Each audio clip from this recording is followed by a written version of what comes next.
Hi mga Betchy Wops! So for today's video, eto nga, nandito tayo sa Nails and Body Chuchu. Nakalimutan ko yung title. Title? Yung ano, yung ito, yan. Basahin nyo na lang, okay? So yun, nasa Nails and Body Works kami. Kami talaga, ayan. So, waiting lang kami sa line namin kasi alam niyo naman, 'di ba? Ang goal ko sa buhay ko is maging maganda lang, ganun.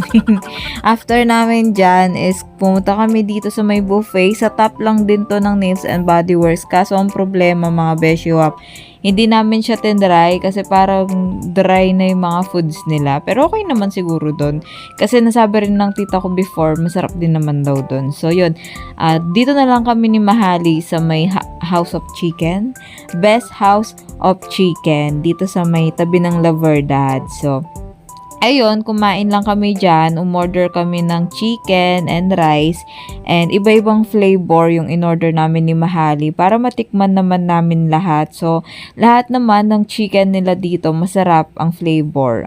Lahat ng mga flavor ng chicken nila, masarap. So, walang tapon mga beshiwap. Tapos, hanggang buto talaga, masasaid mo siya. Tama ba yung sinasabi ko?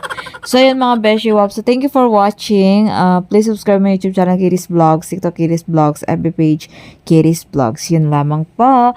Thank you for watching. Guys, paki-share po ha kasi kailangan ko talaga ng pera ngayon.